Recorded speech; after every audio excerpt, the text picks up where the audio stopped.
For listening to the Straight Up Saints podcast.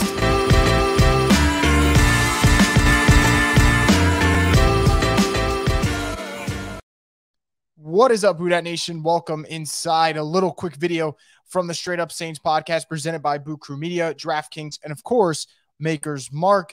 The Saints made a couple of, transactions this Tuesday, kind of flying under the radar, but they announced that they signed center Nick Martin, running back Malcolm Brown, and defensive end Scott Patchan. Now, the kind of, I would say, main name out of the three would be Malcolm Brown. I'd say for a variety of reasons, but none more important than the fact that he does play running back, and running back is a position of need right now for the 2022 New Orleans Saints. A lot of uncertainty surrounding Alvin Kamara's situation. Also some question marks about what we'll see from Mark Ingram because he is getting older, albeit played fine last year when he returned to the Saints. There are some question marks about Tony Jones Jr., undrafted rookie Abram Smith out of Baylor. So I look at this backfield, and outside of Kamara, and I would say Ingram, there's a lot of question marks. Well, you bring in Malcolm Brown. There's no guarantee that he will make the week one roster, but I do think that Malcolm Brown's an interesting option to bring in for a variety of reasons, and here's why. The first thing about Malcolm Brown that I do like is he checks off all the boxes. Now, does he check off all the boxes that you're sitting here acting like the Saints just signed a Pro Bowler or just completely fixed their running back room or that they just made this a strength? No, I don't mean it that way. But what I do mean is that Malcolm Brown, over the course of his career, especially during his time with the Rams, and I would say the Sean McVay-led Rams, because that's when we've really seen him thrive, we've seen him run the football, I'd say, decently well, over 330 carries for 1,300 rushing yards and 12 touchdowns. We've also seen him do a decent job as a pass catcher, 46 catches for 337 yards and a touchdown there.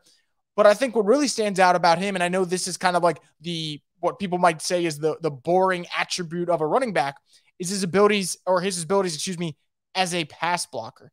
And that's where he's really thrived. And that's something that he excelled with the Miami Dolphins last year when he was on the field with them.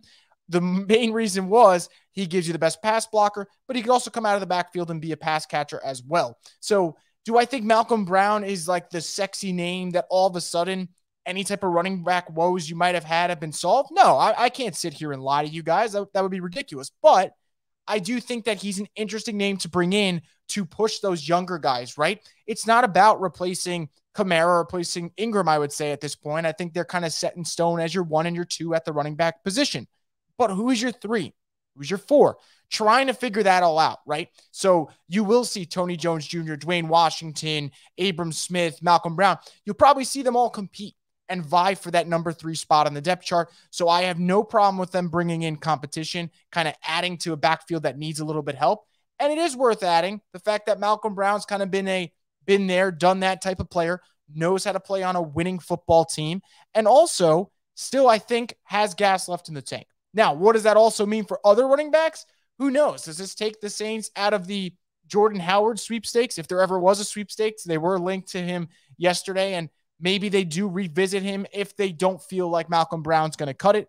But training camp's officially starting this week. They'll kind of see how Malcolm Brown plays with the pads on and everything and kind of go from there.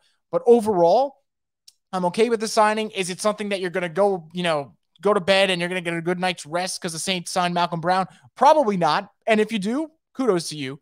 But this is another signing that kind of pushes the competition, especially at that number 3 spot on the depth chart. And I'm fascinated to see how that plays out. Now, if the Saints make any other moves this week or anything crazy happens during training camp or even something as noticeable as something like this, I'll be here to talk about it, of course, here for Boo Crew Media's YouTube page and, of course, for the Straight Up Saints podcast. So once again, guys, make sure you subscribe to the YouTube page for Boo Crew Media and keep it locked in here and plugged in for the Straight Up Saints podcast, the destination for the Who Dat Nation.